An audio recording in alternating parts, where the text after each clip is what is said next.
He doesn't know me too well, does she, Paul? People know me. I'll behave. I know you'll try. Welcome, everybody. Thank you for joining us tonight.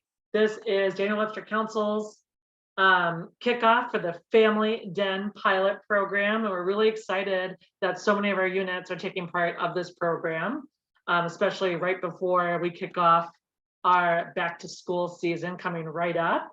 So to start off our meeting, we have a quick safety moment. For adults and youth, being physically strong is one of the best ways to prevent accidents and injuries in scouting. This doesn't mean everyone has to look the same physically or that everyone must have the same diet or be able to compete the same way. What it means is that we pay attention to our health and the health of our Cub Scouts and other adults, and we can create a safer environment for fun, as we all know that getting sick or getting hurt, of course, is never fun. The first priority is to ensure that every Cub Scout and leader has an annual health and medical record that is on file with the PEP. The annual health and medical record does not fall under the Health Insurance Product Portability and Accountability Act, or HIPAA. We want to ensure that everyone participating in the scouting activity is aware of their health and their skill ability. The tool for doing this is the annual health and medical record. To learn more, you can watch the roundtable video titled Being Physically Strong and Ready for Fun by visiting scouting.org or clicking on this QR code on your screen. And while we're talking about forms and all the official materials as we're joining new families, I just want to remind everybody that if you are using paper forms, which we do suggest the online registration process because it's much more efficient for everybody.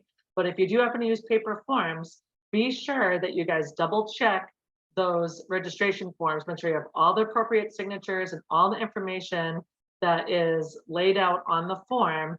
And then when you either mail it to 1500 Bodwell, which is our member care center, or if you come and drop it off and say hello, please be sure that you have the appropriate payment or that you're ready to pay as you drop off those registrations, because we end up having what's called a defective registration. And then we can't get those scouts or those volunteers or leaders registered, efficiently and effectively for you guys. And we want to make that all work seamlessly for you. So just double check everything and make sure you have everything on hand if you're doing everything hard copy. If you go online and encourage your adults to go online, it's much easier and everything's right there for them. They can pay online and then they're good to go. So speaking of roundtable, like we did earlier, we want to remind everybody of your local roundtables in your districts. And you can find out more information about when your roundtables are, what time, the locations on nhscouting.org/districts, or you can also scan this QR code. There are also roundtable videos available on scouting.org covering several topics. You can use these videos in your unit at any time. And there's a QR code there as well. And one last item is just wanted to put it out there. We have a couple of lives.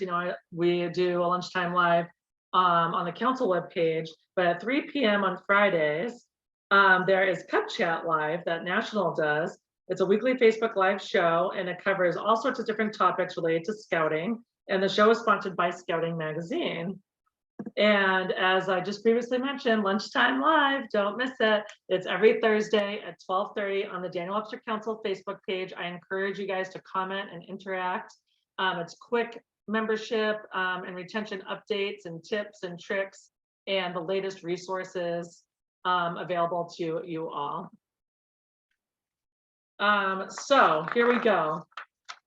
Welcome again. We're going to be talking about these 3 quick things: the background, how we came about deciding to take part in the pilot, the key items in the memorandum of understanding. I always get tripped up on that. And a question and answer period. So in 2021, the National Cub Scouting Committee identified that the number of girls joining scouting, Cub Scouting, nationally was about 10% of Cub Scout membership. However, when the number of girls was divided by the number of family packs, it came to less than 1. A detailed review of family packs identified that several had no girls registered, and in family packs with more than 1 girl, the girls were of different grade levels. In the field, this was reported as a pain point as packs struggled to form gender-specific dens, and I think we all can feel that pain point.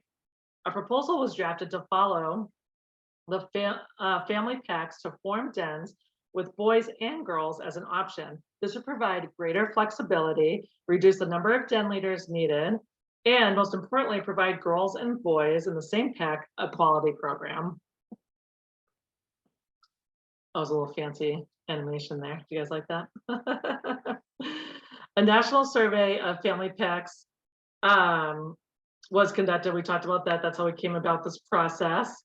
And then we asked questions in this survey about what was going well and what the challenges we were having. And it was clear that recruitment of volunteer leadership is a challenge. And I can already see a few folks nodding a little bit to that one. The National Cub Scouting Committee felt that having separate gender dens was a barrier, but they wanted to find out if it was really an issue for family packs. The best way to do that was an open-ended question to see what would bubble up, both positive and negative. And you can see it laid out here. We asked what positives you liked about family scouting, and it was clear that you like having a family pack and a lot of positive things to say about it. There's increased participation, and that was really a common theme among most of the popular responses. We asked, what challenges you were facing. At the top 4 issues centered around having, separate dens, and the family den pilot is designed to really remove that barrier and remove those challenges. The pilot was developed using data from feedback from volunteers like you, and some of you who have taken the survey, so thank you. We ask your pack to read and complete the family member of understanding, and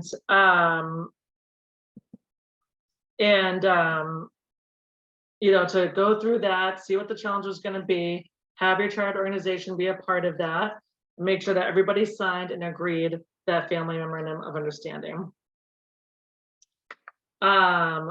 Let's see. I went too ahead in my slide, I think. And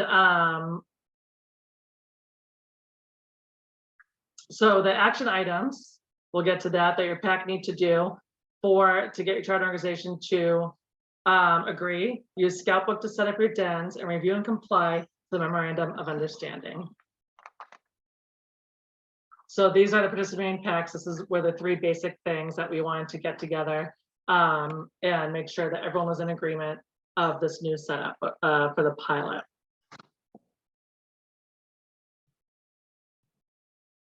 So the proposal did go through a risk management assessment and legal review, and it was identified that no changes to current health and safety measures would be necessary for this proposal.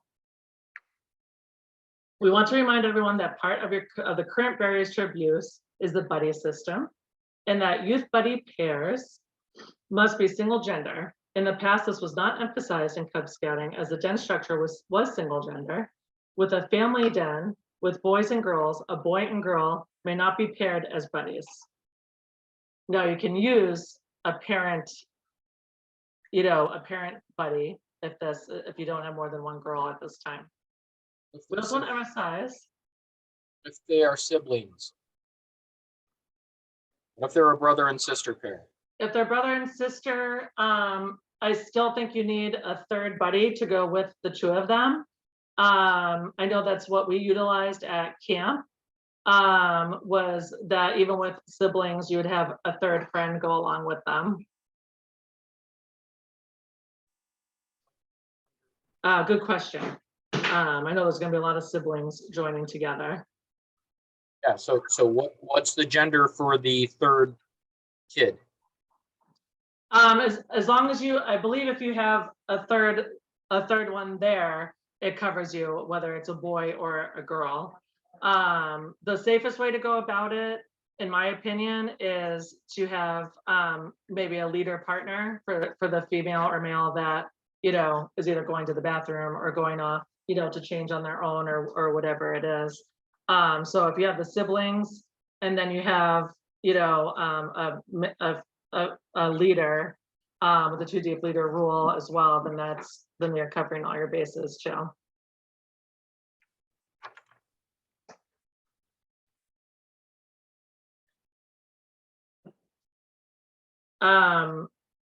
So we also want to emphasize the requirement that a registered adult female leader who is 21 years of age or older must be present anytime female youth are participating in the program. So you do always want to have that female 21 plus there at your events and at your meetings. As many of you know, there are specific camping policies for Cub Scouting. They're in the guide to safe scouting, but here are a few reminders. Cub Scouts can camp as a pack, and Cub Scout, Webelos, and Arrow Light Scouts can camp out as a den. Pack campouts and Webelos and Arrow Light Den campouts must have a blue train leader. Cub Scout campouts can happen at an approved site. Approval happens through your local council, Daniel Webster Council. In Cub Scouting, parents and guardians may share a tent with their family. Cub Scouts may share a tent with their immediate family, which may include their siblings as well as their parent or guardian. If Cub Scouts of any rank are sharing a tent with other Cub Scouts instead of their family, male and female youth must camp separately, and there can be no more than a 2-year age difference, which nothing there has changed, as you guys know. Now is the perfect time for you and your pack leadership to review the Guide to Safe Scouting and the SAFE checklist. Here are the QR codes for you guys. There is something, this is something that you can do prior to any scouting activity, just as a reminder. These resources are on scouting.org, and the online version is always the most current policy. You can follow the QR codes and bookmark those resources, and I will send these slides out to you guys as well, so you'll have these handy. So we're now going to do a quick walkthrough on how to set up dens in Scoutbook. If you're not on Scoutbook already, this pilot requires you to be on Scoutbook. I will be the first to admit to you guys that I am not the Scoutbook pro.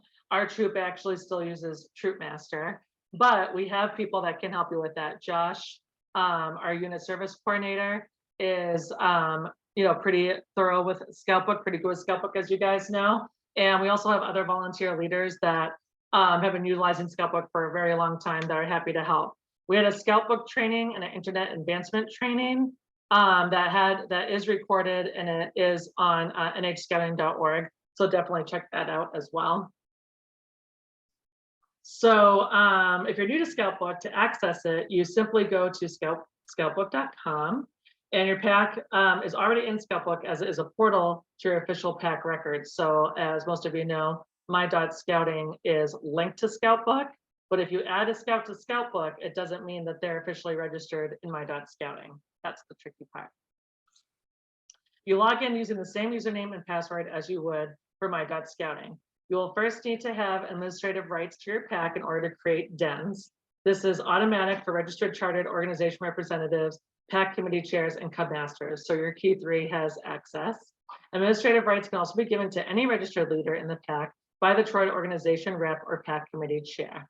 So if you guys aren't part of your key 3, you may want to have administrative rights if you are the Den pilot program leader.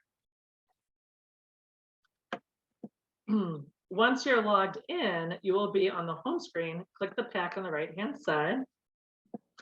From the pack page, you will see dens already set up. You can use the existing dens to fill with the leaders and youth.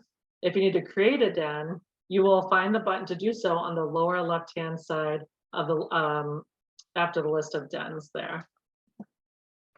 You will then identify the type of den you are creating and give it a den number. Now, you guys who have signed the MOUs already for becoming a family den pilot pack, you do have a different designation in my.scouting, so this will all seamlessly work. And don't forget to update while we're talking about my.scouting. your unit's pins, you might want to put in more information that you have co-ed dens, because that may really be a selling point to a lot of the families out there. So moving on, you will then identify the type of den you are creating and give it a den number. The den you created will now show up on the pack page like magic. Look at that. Click on the den. So click on the den. Oh, someone else is joining us.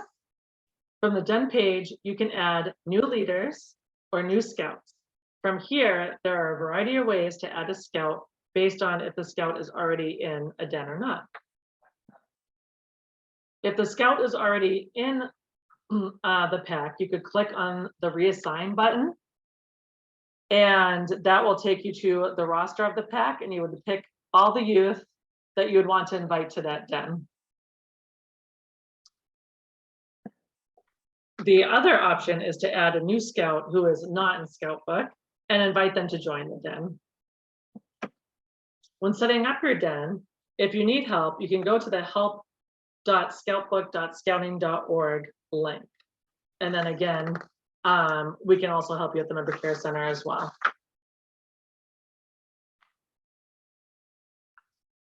This pilot is not a path forward or should be interpreted as one to any changes to Scouts BSA.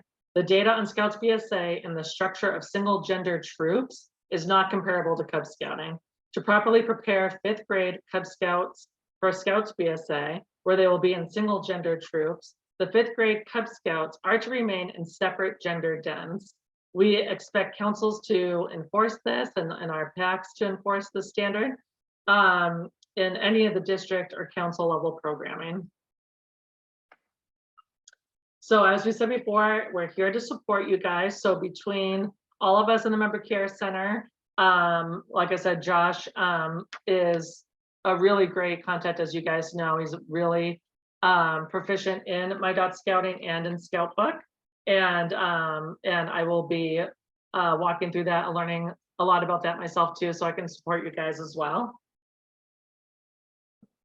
And we are at the question and answer period, but before I get into questions, I do want to first of all say thank you so much for giving up your time here tonight. And second of all, remind everybody that we have Recruiting University coming up on August 20th. You can camp out, but it's an option. It's not mandatory. You can register for the event on the Membership and Marketing Hub. It's right on the home page. You'll see it. You can click on it and register right then and there.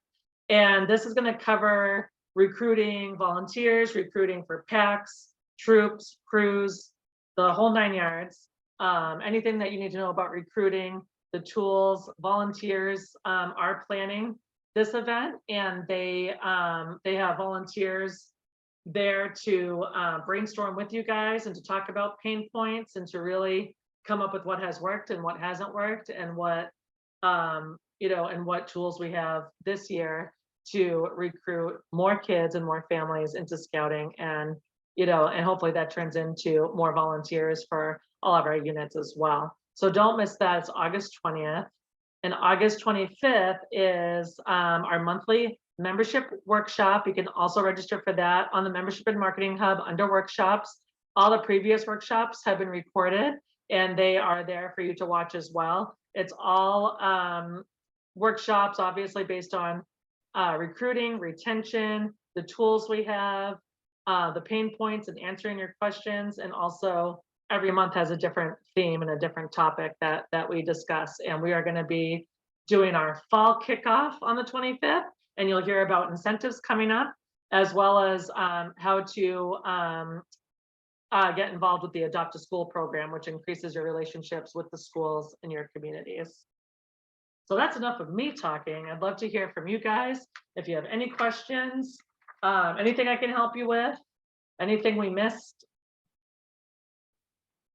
On the, I guess the event at Camp Carpenter, so it's only, most of it's on the 20th. It's not a 2-day event. Cindy? It's mostly on the 20th. It has that option to camp, for folks to hang out, camp out, and then have breakfast together the next day. So really Okay. the meat and potatoes is on It Saturday. is the 20th. Okay. Yeah, That's good to know, because sometimes trying to get someone to go for a 1-day event is easier than saying, oh, it's a 2-day right, weekend event. Okay, that's right, yeah, good to know that exactly. realistically, the program part is all on Saturday, not Sunday too. Exactly, yeah. If you can't make, the whole weekend, obviously, it's best to come on Saturday. If you only can come for part of the day on Saturday, we encourage you to do that as well. It is a free event. And, there's gonna be some great fellowship too, which, is so important, coming out of COVID, or knock on wood, should knock on wood about that. And just kind of getting together and sharing ideas. I know that they're working hard to not make it a program where everyone's just talking at you guys. It's going to be volunteers together to, to get ready for fall and to really try to resolve some pain points and to have some fresh ideas on welcoming families, and also, welcoming more volunteers as well as the kids.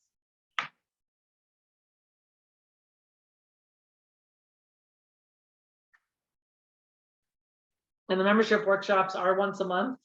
And the more people we have on those, the better, because I love hearing everyone's ideas. I also don't, as much as I've talked in this meeting, I don't love to just sit and talk in a Zoom meeting and then, close it out. I love to hear everyone's ideas and what's working and what's not, and the things that you guys would love to see, in the future as well. Cindy, how hard and fast is the Arrow of Light boys only or single gender only rule? Well, it is important to keep them single gender because, as stated, the Scouts BSA program isn't isn't meant to be co-ed. So we do want them to prepare for the patrol method and what that looks like in a single gender program. I know that there's units that, may intertwine, like with the link troops with Scouts BSA. If the kids decide that it's, there's an event that they'd like to do together, they do that. But the goal here is to keep those den single gender. The reason I ask is we're just restarting 10, and currently we have 6 cubs of all different ages. And there are those of us whose kids have already aged out who are still sticking around to, try to convince the new parents that scouting is a really good thing and you want to be a part of it. So needless to say, we don't have the bandwidth or adult bandwidth to take the 2 older boys and go, all right, you 2 are by yourself. So Mike, that is a pain point. Yeah. Oh, Yeah. Go ahead, Paul. Yeah, Troop 10, is Troop 10 still single? Yeah. It's still boy? Yeah. What we're doing in Pack 4 this year? Yeah. For the AOL, I've already talked to the Scoutmasters in Milford, Okay. and I pretty much said, you know what? We used to call the AOL year the fall of death. That it seemed like by that time the kids are pretty much done with Cub Scouts. They really want to do Scouts BSA, and because of we're supposed to keep them separate, is I'm already encouraging to have the den leader with our female Weeblo Arrow Light go already to the troop, the girl troop in Milford. No, Milford. We have one in Milford, 1794, and I'm talking to the boys about we're going to have the den meetings really at the troop meeting place and try to get them more integrated earlier, because realistically the advancement for AOL is the old first year program. Right. You really look at it. So it just gives them another opportunity to really try out Scouts BSA before they have to before they cross over in January. Yeah. And that's going to eliminate our well, we're not supposed to meet together. And after they've met together to be like, well, why are we doing this separately? Well, here's the reason. You're going to be separate in 4 months. So, Yeah. and it gives a good, and, both Scoutmasters have been, and Milford at least, have been, thinking that that's a great idea. Let's get them in the, sooner than later. And, Yeah. let's face it, it's 4 months before they're supposed to cross over anyway. So Yeah, that's how we're handling it in Milford, which we're the town over. And, if you have any young ladies that are Arrow-Light 1794, I know is looking for more female scouts. So the only two AOLs we have are both boys, but since we do have only 6 across the entire age spectrum, everyone meets as one Yeah. group before Yeah. the meet at 8 or 7, excuse me. So yeah, trying to figure out meetings on a weekly basis, covering all the ranks in Cubs, it's a bit of a challenge. Mhm. I'll say unofficially, you're a startup. Yeah, Okay, you're a startup. I mean, you're not an established pack, so you might have to kind of wing it. yeah, we're good at I that. mean, Wilton.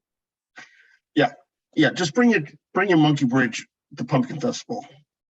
Well, We're actually setting that up on the 25th because the grade school here in town is having their open house that day. So we're going to set up the monkey bridge. And I think Laura has requested the trailer from district as well.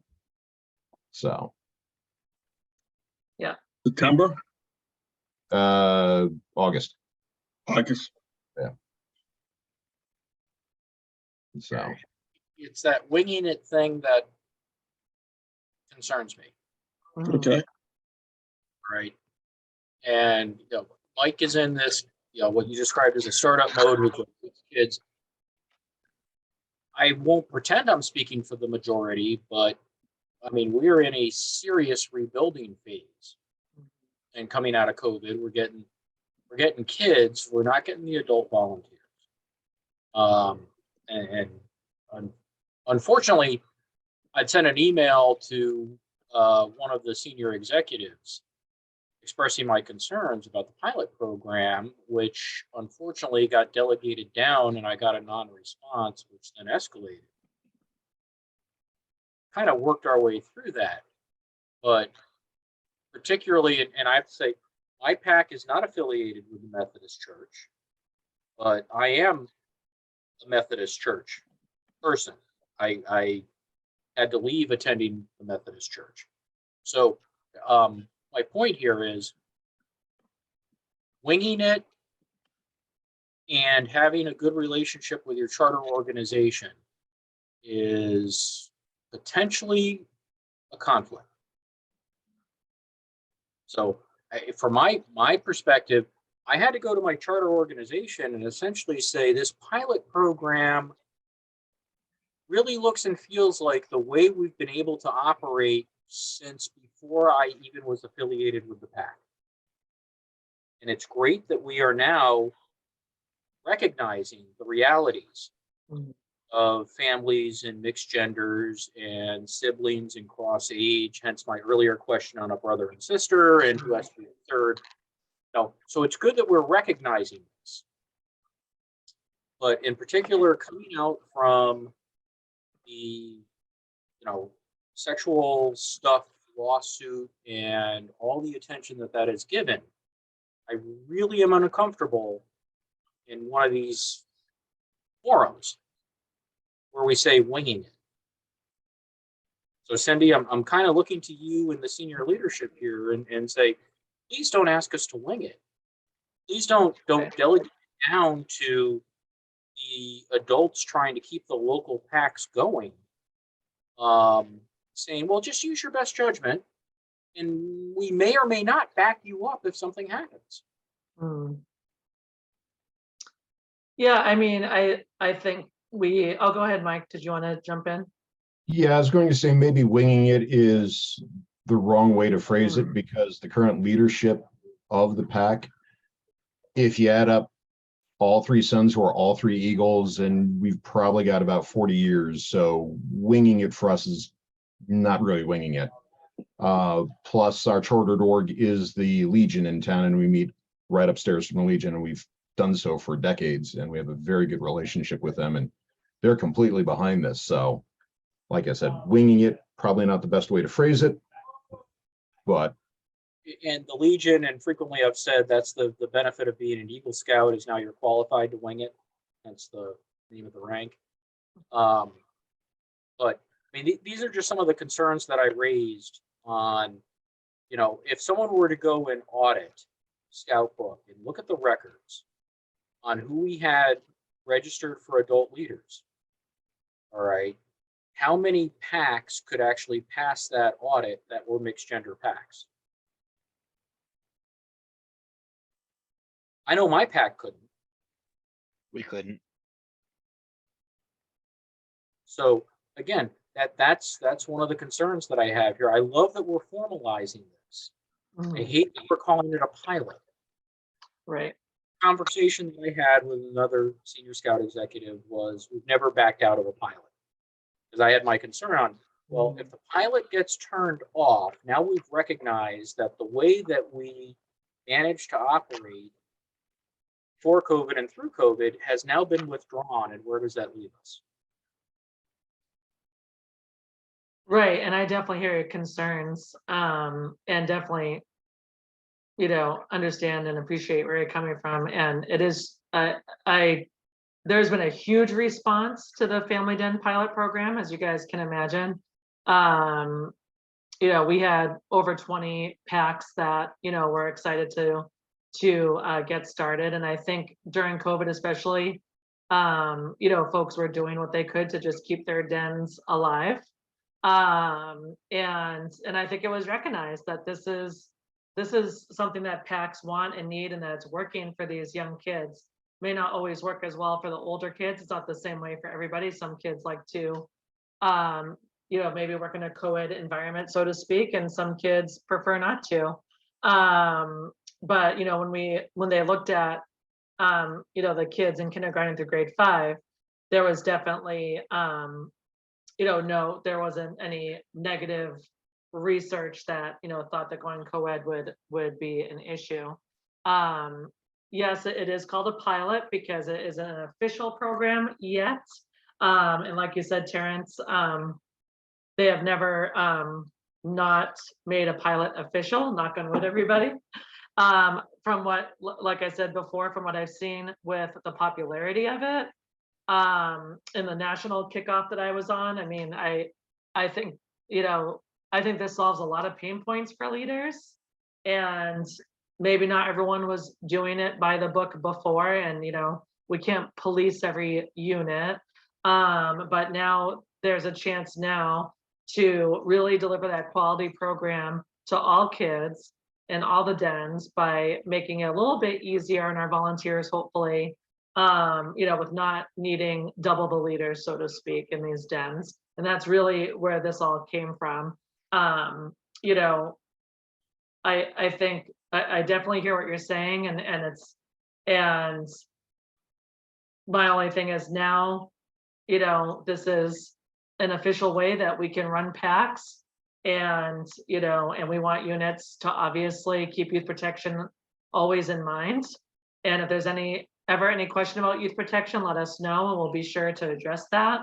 Obviously, with everything that has been going on nationally, and just for the safety of our kids and our adults, youth protection, training is key, and the buddy system and putting all those barriers to abuse in place and making sure that we're all enforcing it and all reporting when something does go awry, whether you think it's really, really small or really big, we do have to report it as well, because that, that is making us the advocates for safety and for youth protection. And that is what we need to continue doing. So whether we had the pilot or not, we do have to keep the safety at top of mind for sure.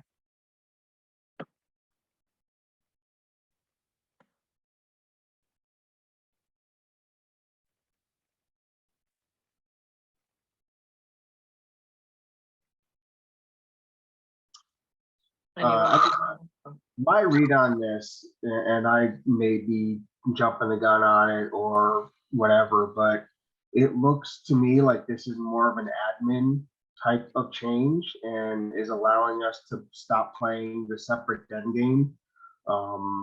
But as far as the youth protection, I plan on us just basically following things as it was before, and literally the only thing is changing is den admin. I don't plan on changing much else than that.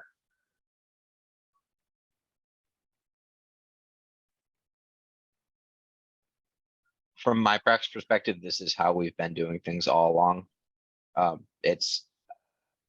Had this not come along, it would have still been how our pack proceeded, even though it's not, what was told to us.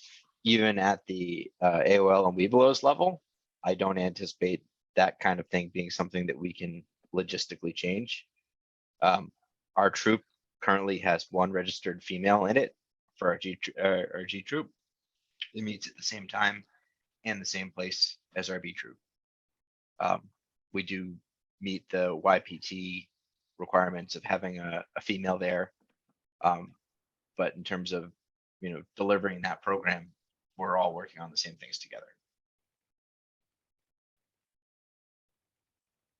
Yeah, there are a lot of linked troops that do work together. I was talking to a bunch of young ladies at TL Store today who were interested in the scouting activities and joined a group there. And, they said, well, one of them said, well, I want to join scouting, but my brother doesn't want me to join his troop. She was so cute. And I said, well, wait a minute, that's not nice. But number two, don't worry about it, because this is what they're creating here is a G troop for you. And and you get to have fun with your friends without having to be with your brother if you don't want to. But her troop will be linked to the brother's troop. And I was telling the young ladies that, as you get into Scouts BSA, it's with the patrol method, the scouts are really planning their own activities, right? That's the way it should be going, that they're the leaders, they're planning out what they want to do. And it's up to them whether some activities they do it with their linked troop, and other activities they decide not to. And that there is options now. And I think that's the thing. I know we can get really into the weeds and say, well, well, I've been operating like this for a while, or I don't feel comfortable with operating a certain way. And of course, there are standards and procedures out there for a reason. So definitely, make sure that you review the Guide to Safe Scouting, review your youth protection training. There's a lot of stuff online that also gives some great advice as well. And we're always here, to give advice and talk through a lot of situations with you guys. I know not every unit is the same either. So it's really tough for us to sit here and say, well, just recruit more girls, or well, just do it this way, because all areas of New Hampshire is so different and unique, which is what is so great about, this state.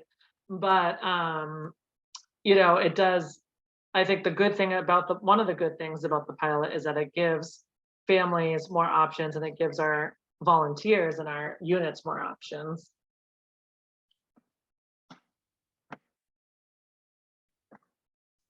And if you have those females that are trickling in and you only have one or two, I know that's a case with a lot, not a lot, but with some of our units, do a bring a buddy event, have them invite their friends and have something really, really fun planned.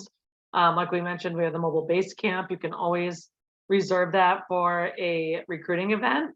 And I'm happy to help you with any tools or resources and how to go about reserving that.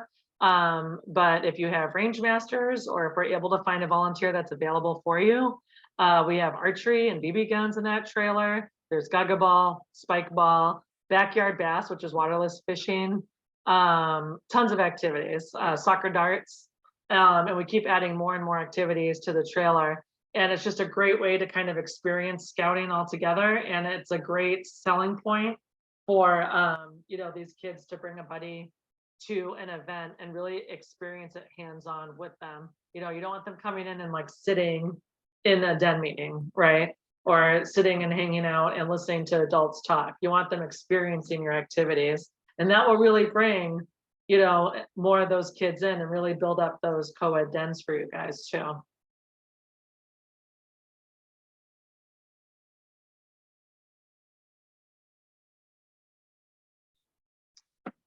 Is there any other questions that you guys had for me tonight? Of course, you can always email support@nhscouting.org or membership@nhscouting.org. I put Josh's email in the chat as well, and I'll put my direct email in there too.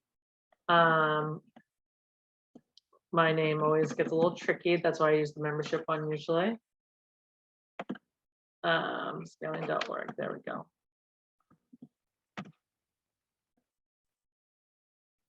And as more questions come up, definitely let us know. And I hope I answered everyone's questions. Everyone's very quiet. I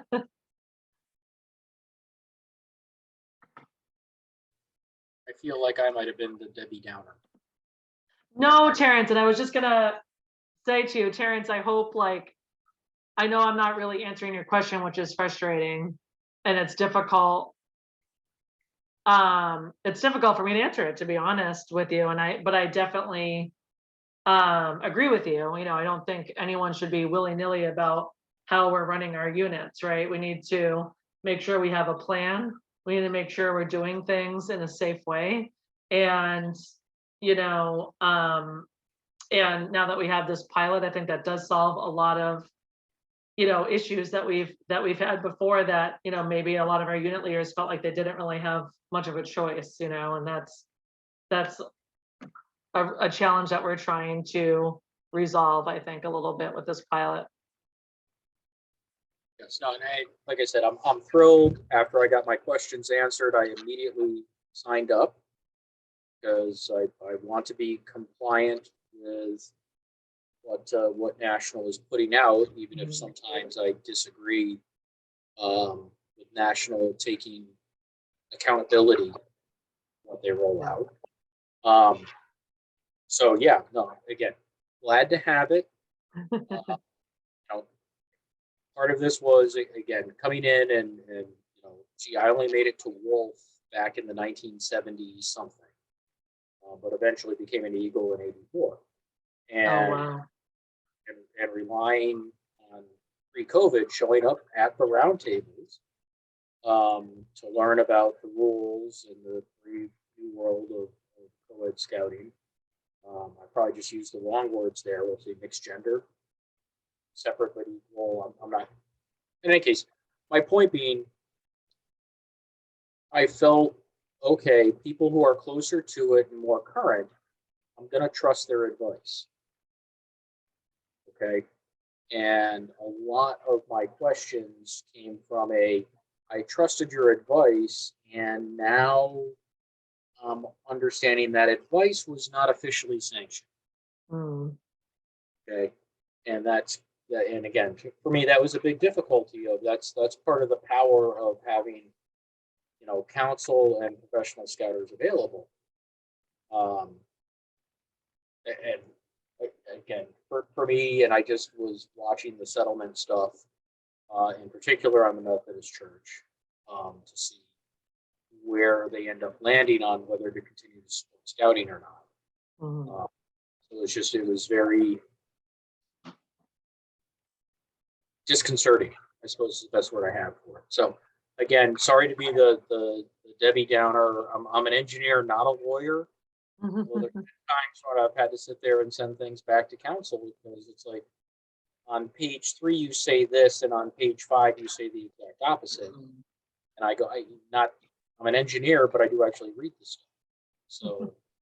So again, I am absolutely hopeful that this program is going to be successful. I am really glad that it formalizes we need to be enforcing gender segregation in 5th grade in order to prepare people or prepare our youth for transitioning to scouting. So I'm hoping nothing but goodness comes out of this. Thank you. Yeah, me too. And Ask some uncomfortable questions. I'm not going to apologize. I'm going to say I think they needed to be asked. no, I don't want you to apologize. I'm not sitting here waiting for that. I think I don't know. I know we don't actually know each other really well yet, but I actually love feedback, whether it's constructive criticism or like you said, if you're something is reading different on page 3 than it does on page 5.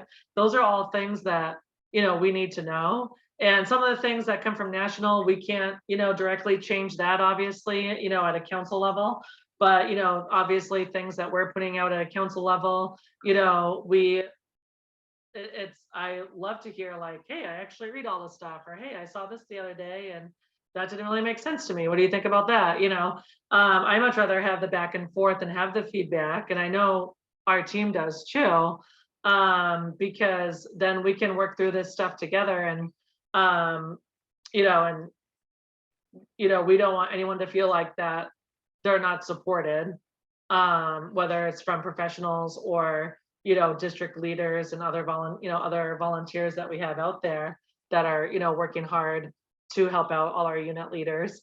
So definitely let us know. I mean, I think having, a conversation that, we can all get involved in, and whether we agree or disagree like that, I'm always learning something new. And I think that's important to have. I don't think people should apologize for how they feel or what their opinion is. And the fact that, obviously you'd like to follow the rules and have clear rules, and that makes sense that, most people want to make sure that they're following the rules. So we appreciate that.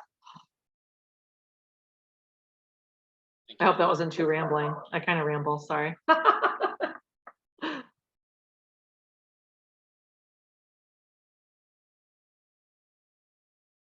But we are here for you guys, and we appreciate you all so much for taking this time to learn more about it.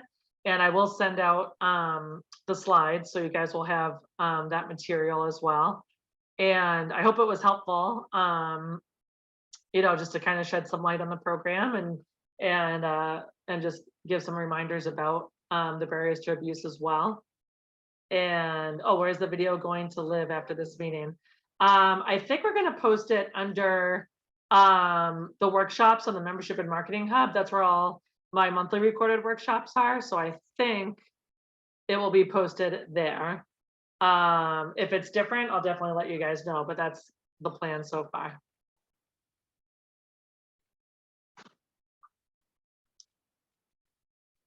Thank you.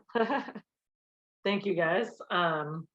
It's always tough to juggle the chat and the slides and a script and the whole 9 yards. So thank you for sticking around with me. Thanks for joining. Unless anyone else has any questions, I will say thank you and good night. And please email us if something comes up or call. Thanks, everybody.